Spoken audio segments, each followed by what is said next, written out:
अनिश बघ ना, ताप उतरतच नाहीये रे तिचा. ताप कमी होण्याऐवजी वाढतच चाललाय. मेडिसिन्सचा डोस देऊन सुद्धा तिचा ताप कमी होत का नाहीये? मला वाटतं ती कशाला तरी घाबरली आहे. अगं पण घाबरण्यासारखं कारण काय? मगाशी घरातून गेलो तेव्हा व्यवस्थित बोलत होती माझ्याशी. कशाची भीती घेतली असेल हिने? निव्याची काय झालं बाळा? निव्याच्याला काय नाही होणार ना. निव्याची भीती वाटते. कसली भीती वाटते बाळा तुला? निव्याची. हिरू, अजिबात घाबरू नकोस. तुला माहितीये का, तुझ्या निवी आजींना आत्ताच फोन केला होता. ते येत आहेत तुला भेटायला. तोवर तू शांतपणे झोप बघू. भैरवी, हिच्या तापामागे नक्कीच काहीतरी वेगळं कारण असावं.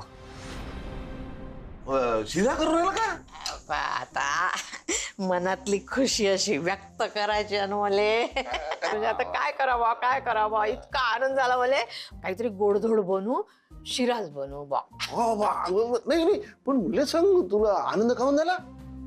पोटकी आजारी पडली ना, सणकून ताप आला आणि तिले उतरूनच नाही राहिला. तुले सांगतो का व पोटी सारखं आपलं ते निविताई नुसतं जप चालला ना, पण भाऊजी तिला काही बोलवतच नाहीत. मग थोडक्यात काय सरकटे, सारं आपल्या मनचं होऊन राहिलं. देवाची अशीच कृपा राहू दे बापा. सारं असंच पोट्या आजारी पडू देत, भाऊजीले त्रास होऊ दे बापा असं. आणि दुसरी महत्वाची गोष्ट म्हणजे ते आता स्वयंपाकाचा मी एवढा तितंबा केला तर माझ्या हातचा स्वयंपाक तर कोणी खाणार नाही. म्हणजे काय, तो हा शिरा आपल्या दोघालेच उडवा लागते. गुणाची बायको ग माझी, गुणाची. आहेच मी. तुले काय वाटतं का बाबा, ह्या पोट्टीला ताप काऊन आलास? त्यात का ते निविता येऊन नाही राहिले ना, हा तर ती काऊन येत नाही बुवा, त्या कारणाने त्या पोट्टीला ताप आला अशी. नाही ना, नाही, तुले सांगतो, तू कीर्तनाला गेली होतीस ना, हा तर मी गेलो माझ्या कीर्तनाला. आपला जर मी ताईटून आलो ना, येऊन बघतो तर काय पोट्टी घरात एकटीच. हा काय पोट्टी मुले काय काय बोलली माहिती आहे, माझी अक्कल काढत होते ना ते. हा आणि मुले ते निविताईची धमकी दिली माहिती आहे. पोट्टी लय आगाऊ. मग तिथं आगाऊच आहे, पण मी अजून दीड शाना दीड आगाऊ. मी काय केलं असेल विचार, मी तिले उलटे धमकी दिले. तिला म्हटलं का बाबा तुझं अख्खं कुटुंब संपवून टाकेल, पण त्याआधी ना त्या निविताईला संपे असं बोललो मी. माय बाई, माय गुणाचा नवरा. एकूणच तुमच्या लक्षात आलं का सरकटे? काय काय तुम्ही माया संग राहताना सारखं, म्हणून तुमचं डोसकं चालते. देवा बापा, असंच तुमचं डोसकं चालू दे कायम, आणि आपल्या वाटेवरचे सारे काटे असे दूर होऊ दे. गुणाची माझी बायको गुणाची. अगो गरम आहे ना, गरम आहे.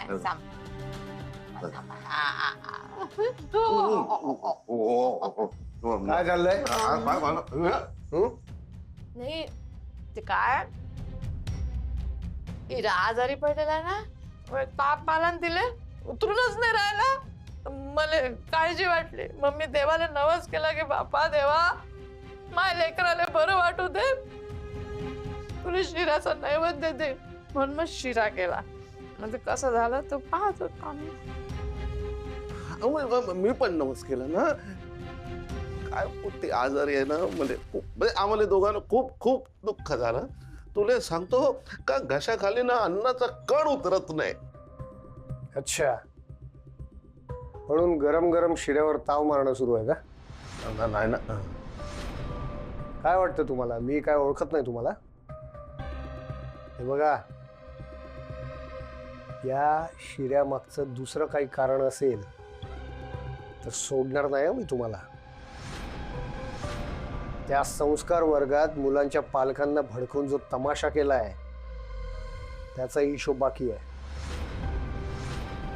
आधी इराला बरं वाटू द्या, मग बघतो तुमच्याकडे.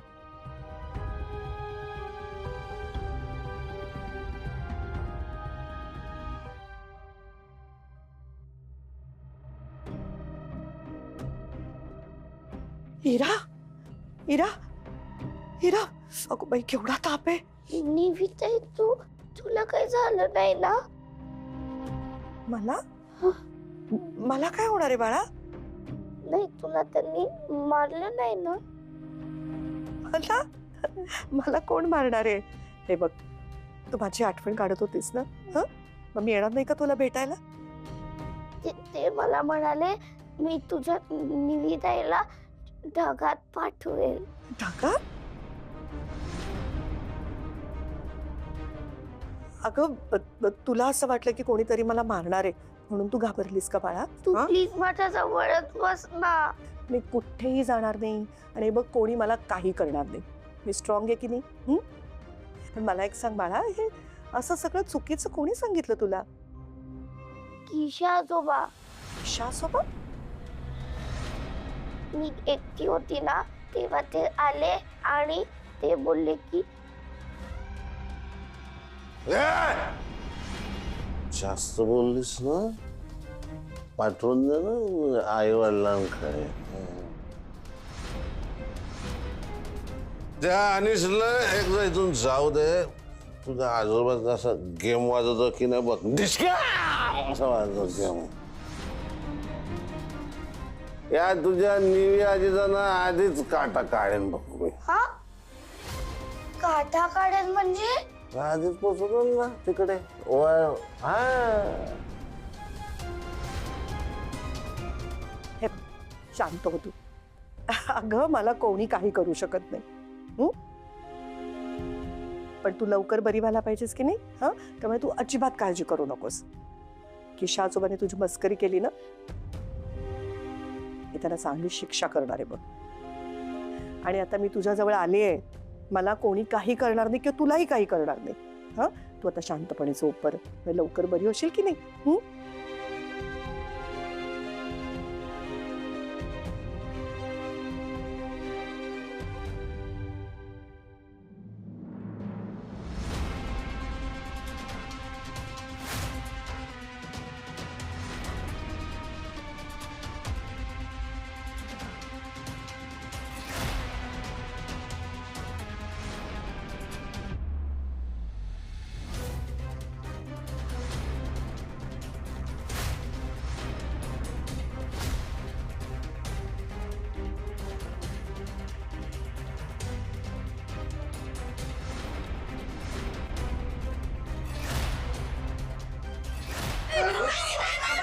माझ्यामध्ये कोणी पडायचं नाही. आज आता माझा हात दुखेपर्यंत किंवा ही काठी मोडेपर्यंत मला कोणी थांबवणार नाहीये. लाज नाही वाटली?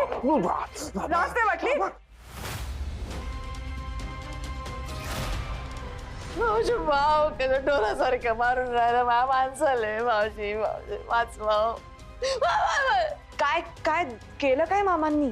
स्वतःच्या तोंडाने तो कबूल करतोय का हेच पाहायचंय मला.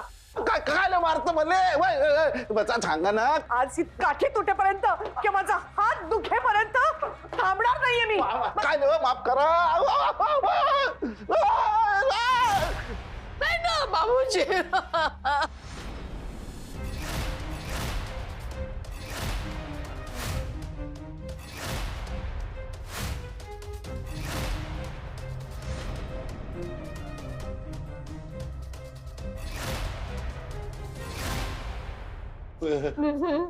पोरी बोल पोरी, पण माफ कर ना. म्हणजे काय झालं, मी जास्त पियालो होतो ना, म्हणजे डोकं ना खराब झालं होतं. मला काहीच कळत नव्हतं. रागाच्या भरात धमक्या दिल्या. माफ कर. अक्कल गेली होती, शंका आले या मामाची. तर काय आता आम्ही कोणाला काही सांगणार नाही बाबा. आम्ही आता तुझी सेवा करू. माय पिल्लू, माय पिल्लू, माय रानू. माफ करा आम्हाला दोघांना. हिरू, बाळा कसला धसका घेतला होतास तू? मनातल्या मनात कशाला घाबरून राहिलीस? आधीच सांगितलं असतंस ना, तर आजोबांनी आणि काकांनी दोघांनी यांना चांगलीच शिक्षा केली असती. निवी आजी गेली का? नाही बाळा, आहे. आणि त्या इतक्या स्ट्रॉंग आहेत की त्यांना कोणीही काही करू शकत नाही. आता मनातनं सगळी भीती काढून टाक आणि पटापट बरी हो बघू. मी पटकन तुझ्यासाठी काहीतरी छान छान खाऊ करून आणते. ओके? कुठे जातोय तुम्ही? ते खाऊ आणाले कशाला? मी जाते ना, तुम्ही जाणार असाल टिवल्या बावल्या करायला. मुकाट्याने हिचे पाय चेपा. तुमच्यामुळे हिला खूप त्रास झालाय आधीच. सेवा करा चला हिची. सगळं हेच करणार का? आम्हाला काढलं का नोकरीवरून? परत मला त्रास दिला तर निवी आजीला नाव सांगे. नाही आता पाहिजे पा. चला ना. निवी आजी. बाबा आहे ना, नको. आजी राहू दे, आजी राहू दे. दाबतो ना बापा, आम्ही कुठं जातो तुला सोडून? हा मी दाखतो ना पाय. बाबा बाबा माझ्या माणसाचा हात दुखून राहिला. नाही नाही नाही, तू हात दुखून राहिला ना, तुझी सेवा करतो. आता परत नाही बोलत माय बाई, माया पिल्लाले. तुम्ही आज इथे इराच्या काळजीपोटी आलात, त्यासाठी तुम्हाला थँक्स म्हणून मी तुमचा इन्सल्ट करणार नाही. पण खरंच मॅडम, तुम्ही आज आला नसता तर इराच्या तापामागचं खरं कारण आम्हाला कळलं नसतं. Mister Maskawkar, sorry. म्हणजे मी आतताईपणा केला असं वाटलं असेल तुम्हाला, पण या मामा मामींनी आजपर्यंत तुम्हा सगळ्यांच्या विरोधात खूप कट कारस्थानं केली. पण आज त्यांनी त्या छोट्या मुलीच्या बाबतीत जे केलं ना, ज्या रीतीने तिला घाबरवलं, ते अक्षम्य आहे. मला राहवलं नाही आणि म्हणून एवढं कठोर पाऊल मला उचलावं लागलं. I am really sorry. इराला आलेला ताप तिचा शारीरिक आजार नव्हता, तिला बसलेला मोठा मानसिक धक्का होता. मला तर विचारही करवत नाही, ताप तिच्या डोक्यात गेला असता तर काय झालं असतं, काय केलं असतं. मला निघायला हवं भैरवी. मॅडम खूप खूप थँक्यू. भैरवी, तुम्ही आता किशा मामांनाही शिक्षा दिलीत आणि मुळात तुम्ही सुखरूप आहात हे बघून आता इरालाही बरं वाटलं असेल. इतकं सगळं केलं तुम्ही. प्लीज आणखीन एकच गोष्ट कराल? सांग ना. पण भैरवी प्लीज, मला इथे थांबायला सांगू नकोस. मी घरात खूप काम आहेत. नाही नाही, हो मी समजू शकते. मला एवढंच तुम्हाला सांगायचं होतं, रादर रिक्वेस्ट करायची होती की आत्ता जसं तुमच्या पद्धतीने तुम्ही किशा मामांना समजावलं तसं इराशीही एकदा बोला प्लीज. काळजी नका करू. मी इराला खरंच खूप छान रीतीने समजावून सांगितलंय की मी ठीक आहे, आपल्या कोणाला काही होणार नाहीये, आणि कळलंय तिला ते. आता शील बी फाईन. नाही मी ते म्हणत नाहीये. तिला तिला हे सांगा की असं उठसूट तुम्हाला इकडे बोलवून घेणं त्यांनी आता थांबवायला हवं. कारण तुम्हीही सारखं सारखं नाही ना येऊ शकणार इथे. तुम्ही हे तिला समजावून सांगा. अगं असं कसं सांगू तिला मी भैरवी? माझ्या प्रेमापोटी तिला काळजी वाटली आणि म्हणून तिने मला भेटण्याची अपेक्षा ठेवली. यात काय चुकलं तिचं? पण आता तिने भीतीतून ही अपेक्षा केली आहे. उद्या प्रेमातून करेल, मग इमोशनल होऊन करेल. म्हणून तिला तुमच्याकडून अशी अपेक्षा करण्याचा अधिकारच नाहीये ना. आणि आम्ही हे समजावलंय तिला. प्लीज तुम्ही एकदा तुमच्या पद्धतीने सांगा ना. आम्ही सांगून सांगून दमलो. मॅडम, भैरवीचं म्हणणं मला पटतंय. आणि काय आहे, इतक्या लहान मुलांसोबत कसं डील करायचं याचा फारसा एक्सपिरियन्स नाही आम्हाला. मुलं असा वेड्यासारखा हट्ट करतात आणि जेव्हा आम्ही तो पूर्ण करू शकत नाही तेव्हा आम्ही त्यांना ओरडतो, समजवत नाही. पण तुमचं तसं नाहीये. तुम्ही त्यांना प्रेमाने समजवता. त्यात तुम्ही त्यांच्या संस्कार वर्गाच्या लाडक्या निमित्ताई आहात. खरंच तुमच्यामुळे खूप बदल झाला त्या दोघांमध्ये. इतके समजूतदार झालीत दोघं. तुम्ही म्हणालात तर पटेल त्यांना.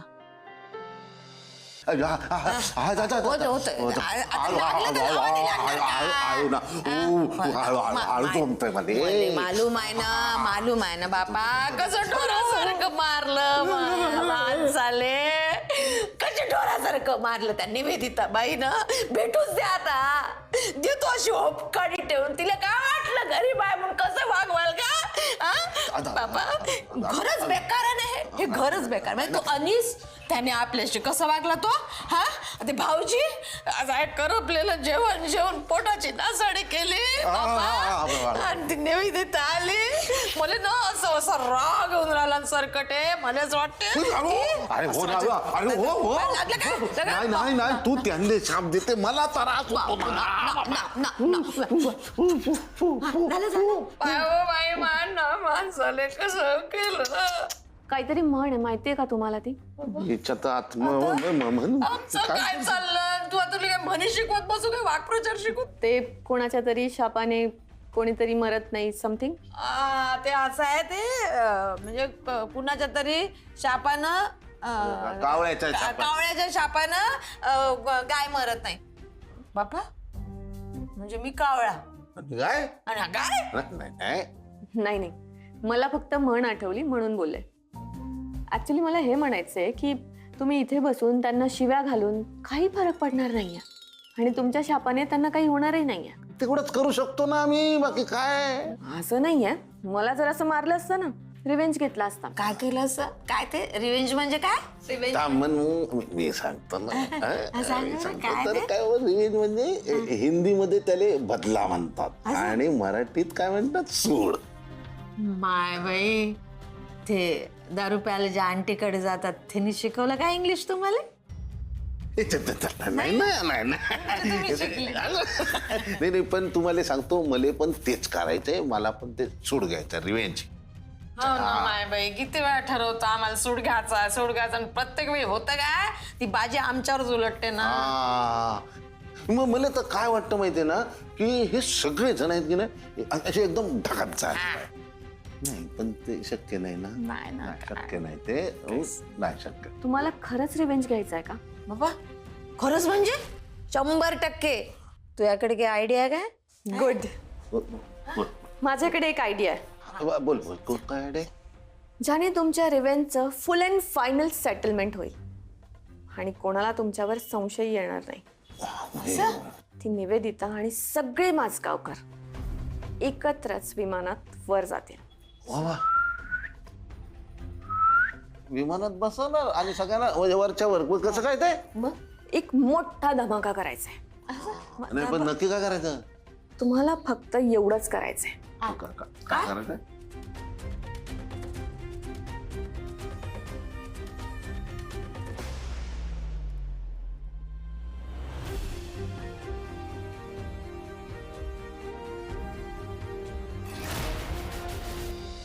भैरवी लहान मुलं खूप हळवी असतात. असं आता त्यांना काही सांगितलं तर त्याचाच ते विचार करत राहतील आणि काहीतरी नवीन प्रॉब्लेम उद्भवेल. हो पण आता त्याला काही इलाज नाहीये ना मॅडम. कारण आता बघा ना, तुम्ही आलात, त्यांच्या एक्सपेक्टेशन्स वाढल्या असणार. आपण हट्ट केला, ताप आणला की बरोबर निमिताई आपल्याला भेटायला येते, असं कुठेतरी चुकीचं समीकरण त्यांच्या डोक्यात तयार झालं असणार आणि ते नको व्हायला. त्यापेक्षा तुम्ही त्यांना ना फॅक्ट्सनीच कल्पना द्या की हे बघा, मी काही तुमची आजी होऊ शकणार नाहीये, त्यामुळे तुम्ही उगाच ह्या न जुळणाऱ्या नात्यांचे स्वप्न डोक्यात रंगवू नका. नाही भैरवी, आय एम सॉरी, मी नाही सांगू शकत त्यांना तसं. फक्त इरा आणि ईशान माझ्यात गुंतलेत असं नाही. कुठेतरी आता मी फक्त त्यांची टीचर आणि ते माझे स्टुडंट्स हे समीकरण संपवून गेलंय. माझा जीवी गुंतलाय त्यांच्यात. मला ही सवय झाली आहे त्यांची. आता गार्गीने जेव्हा मला सांगितलं की इराला खूप ताप आला आणि ती माझी आठवण काढते, काहीतरी हल्लं काळजा. तशीच इथे धावत आले. तिला बघेपर्यंत माझ्या जीवात जीव नव्हता. कसं सांगू तिला असं? मग मॅडम, आता फक्त एकच हट्ट पूर्ण करा. मुलांना कायमस्वरूपी त्यांच्यावर प्रेम करणारी आजी हवी आहे. त्यांना फक्त 2 तासासाठी भेटणारी नेहमीताई नाही. मॅडम, तुम्हाला माहिती आहे इरा ईशान किती गुणी आहेत. हा फक्त एवढा हट्ट पूर्ण करा त्यांचा. यापुढे ते कधी हट्ट करणार नाहीत. मग इतक्या लहान वयात देवाने आईबाबांचं प्रेम त्यांच्यापासून हिरावून घेतलंय. निदान आजी आजोबांचं तरी प्रेम मिळवते ना त्यांना. प्लीज आमचं कुटुंब पूर्ण करा. ठीक आहे, मी तयार आहे त्यांची आजी व्हायला.